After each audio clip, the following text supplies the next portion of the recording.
All right, hello everybody. This is Rick. So we got it's been a long time, but I did a submission recently. Just got it back from SGC for about roughly 15 cards from 1953 Topps set. So it was their second year in production.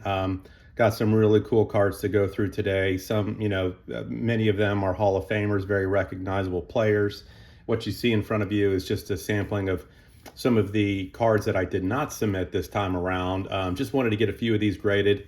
I went with SGC primarily. One, I know they're strong in vintage, but two, I just think that kind of the black and white, what they call the tuxedo slab, really fits well with these cards. They're a bit oversized to begin with. They're a larger version of what typically Topps came out with.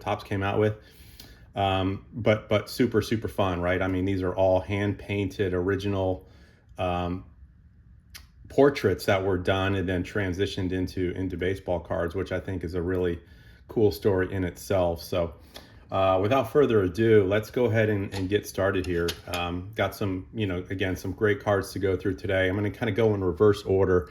So we'll start with some of the higher number cards, which are the ones that are really hard to get since they were short printed and limited in production with some of these. So without further ado, the first one I have here is Harvey Haddock's Hall of Famer, and just a beautiful card right there. Came back as a PSA, or I'm sorry, an SGC 5. Solid grade. I thought it actually could do a little bit better than that. See, it's got, again, strong corners, strong, just strong colors all the way around. So, hard card to get, but a 5 again in 1953 is pretty solid there. So start kind of replacing some of these. This one right here, this Milt Bowling, this was the very last card in the set, number 280. Several cards actually did not get printed because of some player disputes that occurred that did not make it onto the card. So there's a total of 274 cards in total. All right, the next one we have here is Robert Wilson. This is, again, more of a common card, but I wanted to get some of the cards that I had, even high numbers and low numbers, that I felt were strong representatives of just a super solid card here. So 5.5, can't ask for much more than that to get graded there. So very solid. All right, next card we have here is Bill Norman.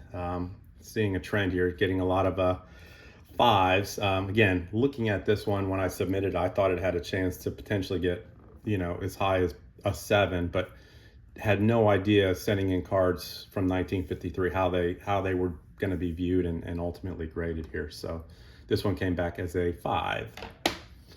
All right, next up we have Paul Trout's. Again, I thought really solid card, good coloring. Boston Red Sox Dizzy Trouts, came back as a SGC 4. All right, next up, Tom Morgan, 4.5. Played for the Yankees. Cool looking card.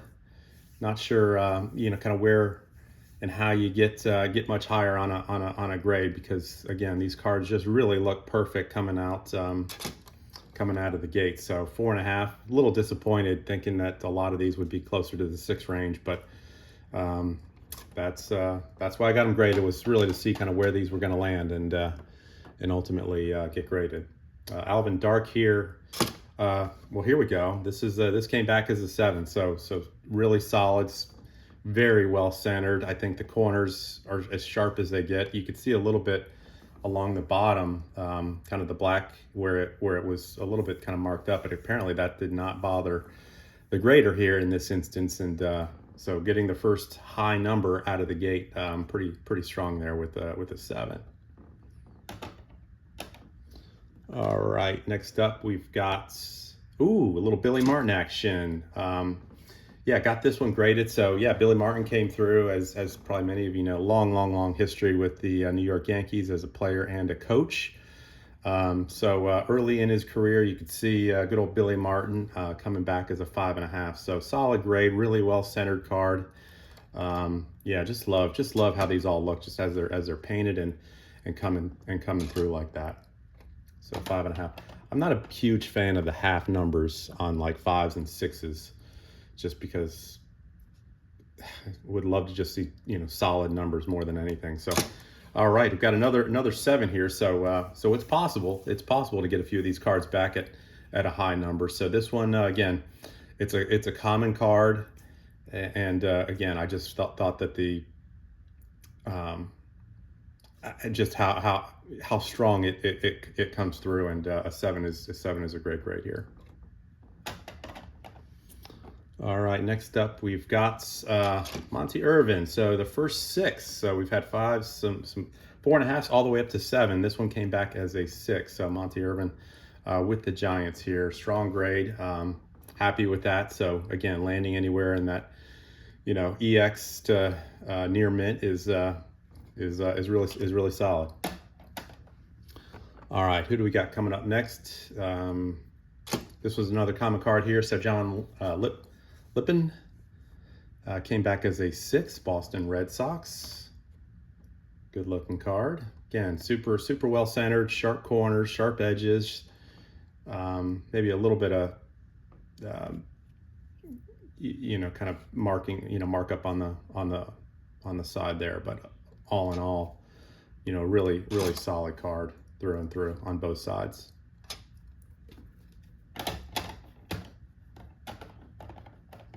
All right, let's see. So here we got Bobo out of the gate with a 6.5. So Bobo comes through pretty solid there. Pitcher for the Philadelphia Athletics, 6.5. All right. Oh, here we got good old Yogi Berra. We'll start on the back of the card right here. A little, you could see some off centering on the back. That's probably going to cost it some grading here, but I thought it was just a really well done card that I picked up raw on eBay, and came back as a 4. Not shocked. It's a beautiful card in terms of how sharp it is on the corners and edges, but the obviously the centering is probably the biggest thing that knocked it down to a 4. But again, I mean, absolutely spectacular card visually. The way that it looks, it's a great card here. I'm going to throw this one into the mix here. Set Roy on the side. All right, just got a couple more that we're going to go through here. Oh, another one here. So we got Phil Rizzuto right here. I'll just set it up on back. This one is definitely a little bit better centered on the back. It was a very strong card that I picked up, and let's see, came back as a 6. So happy with that. A nice 6 for Phil Rizzuto. Again, you could see it's a little off center, but it's better centered than the Berra card here.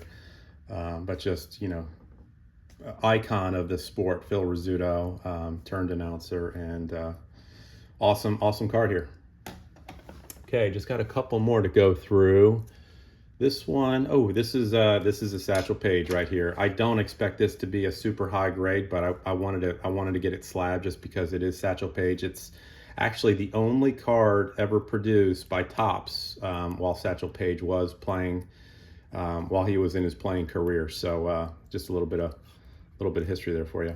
So okay, let's see what we got here. Came back as a 3. All right, not bad. I mean, I'll take it. There is like a little tiny slight, you could barely catch it, crease in there. It's almost unrecognizable if you were to just pick this card up and take a look at it, but it definitely hurt the value a little bit. You could see the edges, the centering. Edges are great, corners are great, centering's a little off, but I just love this. I mean, this card is it's one of my favorite cards that I've got, and now that it's graded, and not planning on doing anything but just finishing up the full set. I've got every strong card in here except for the Willie Mays, which is going to be hard to find. And hard to get at a value price. It's such a hard card to get. But Satchel Paige, this is awesome. Love it. Came back as a 3. We're gonna set this guy up right here.